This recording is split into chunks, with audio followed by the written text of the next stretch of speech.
एक बार की बात है, एक व्यक्ति भगवान बुद्ध के पास गया और बोला कि भगवान, मैं एक व्यापारी हूँ। मुझे मेरे ही मित्र ने बर्बाद कर दिया है। मेरा सारा व्यापार चौपट हो गया है। मैं आज उसी मित्र की हत्या करने जा रहा था। तभी रास्ते में मुझे आपका आश्रम दिखाई दिया। मैंने सुना है कि आप सभी की समस्याओं को तुरंत ही हल कर देते हैं। क्या आप मेरी भी सहायता कर सकते हैं? क्या आप मुझे कोई मंत्र दे सकते हैं ताकि मैं अपने मित्र से भी अधिक धनवान बन जाऊं?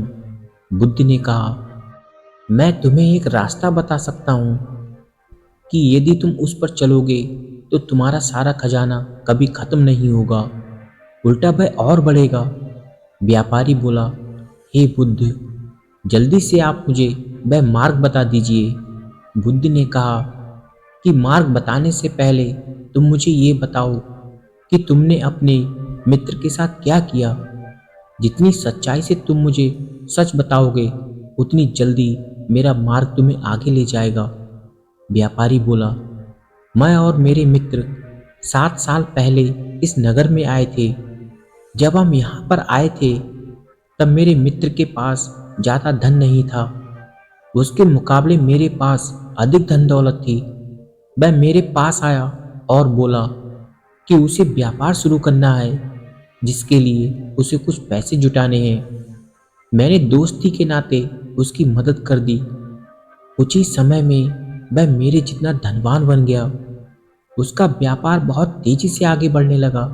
मुझे भी खुशी हुई कि मेरा दोस्त आगे बढ़ रहा है और उसका जीवन भी अच्छा चल रहा है। लेकिन आने वाले कुछ सालों में उसका व्यापार और आगे बढ़ता चला गया और वह मुझसे भी ज़्यादा अमीर बन गया। उसके पास बड़ा घर, देखभाल करने वाले तमाम नौकर, बड़ी सी गाड़ी और चमचमाता हुआ महल। मुझे ये देख उससे ईर्ष्या होने लगी। मुझसे उसकी तरक्की बर्दाश्त नहीं हो रही थी। मैं नहीं चाहता था कि वह मुझसे अधिक पैसे वाला बने। जब भी वह अपने रथ पर मेरे घर जाता, मेरे दिल में सुई सी चुभने लगती। मैंने तय कर लिया था कि उसे खुद से आगे नहीं बढ़ने दूंगा। मैंने उसके व्यापार में हानि पहुंचाने के लिए एक षड्यंत्र रचा।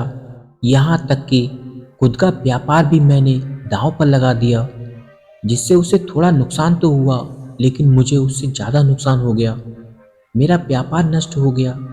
मैं कर्जदार हो गया। मेरे बीवी बच्चे रास्ते पर आ गए।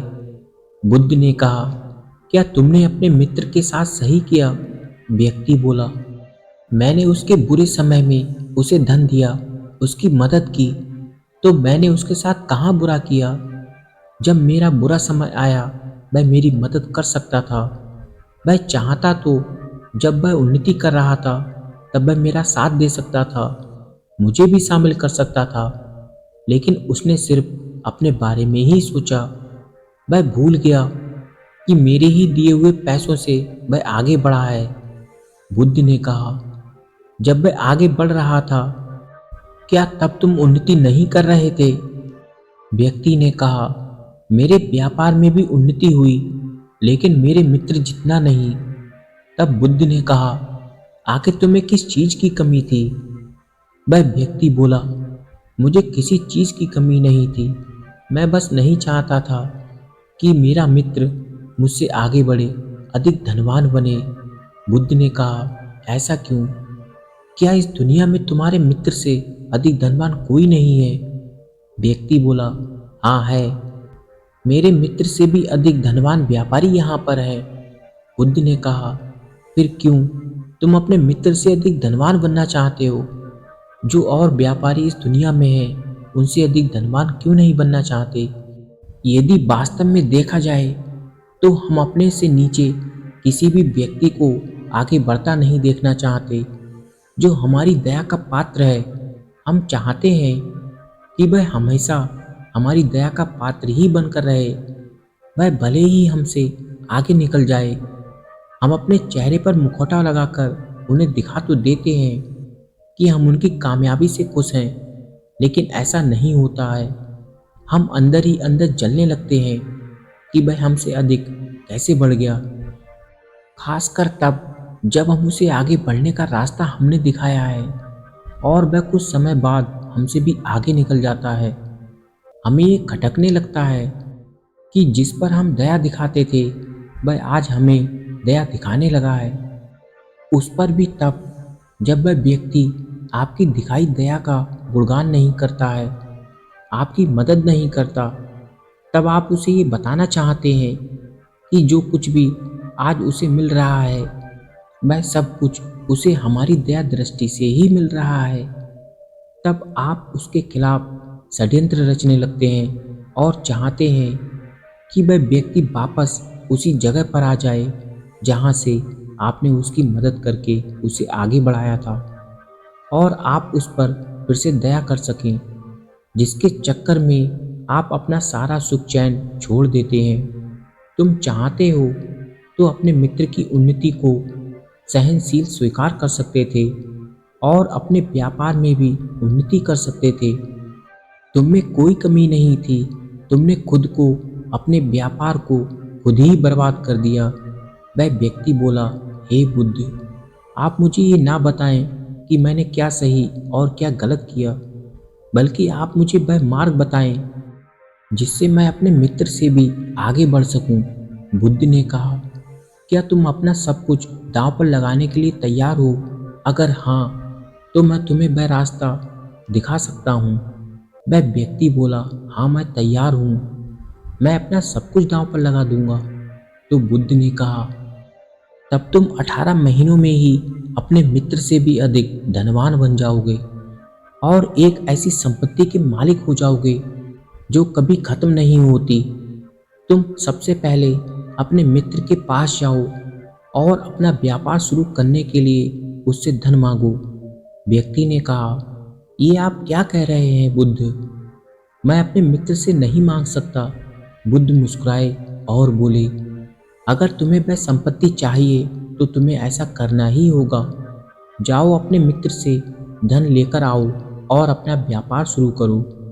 और यही नहीं, रोज तुम्हें यहाँ आश्रम में आकर भिक्षुओं से ध्यान सीखना होगा पूरे 18 महीनों तक, और जो भी तुम कमाओ उसका उसमें से उतना ही पास रखना जितने की तुम्हें ज़रूरत होगी।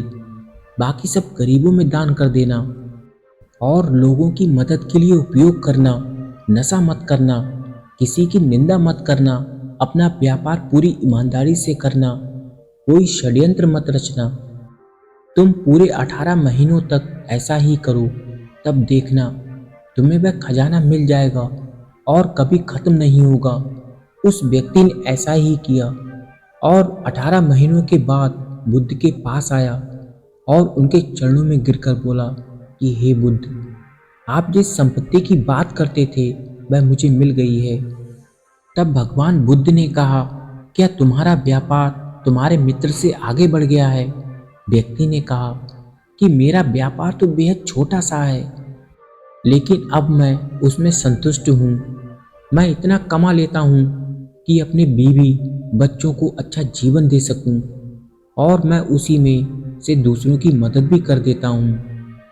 मुझे अब समझ आ गया है कि हम लोग अपना जीवन व्यर्थ में ही गवा देते हैं।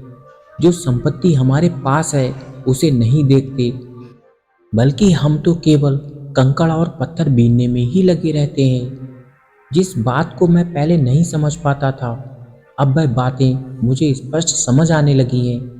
मैंने अपने मित्र से ईर्ष्या की, वह इसलिए था क्योंकि हम अपने सुख से सुखी नहीं होते हैं, बल्कि हम तो दूसरों के सुख से दुखी हो जाते हैं। और ऐसा ही मैं अपने मित्र की बातों में उलझा हुआ था। अगर आप मेरे जीवन में नहीं होते बुद्ध, तो मैं ये सब कभी नहीं समझ पाता। तो दोस्तों, आप अपनी छोटी छोटी बातों में खुशी ढूंढने की कोशिश करो और अपने जीवन को खुशमय और आनंद पूर्वक जीने की भरपूर कोशिश करो। यकीन मानिए दोस्तों, यदि आप ऐसा करके देखते हैं तो आपका जीवन पूरी तरह से चेंज हो जाएगा। और दोस्तों, आपने क्या सीखा नीचे कमेंट बॉक्स में जाकर हमें ज़रूर बताइएगा।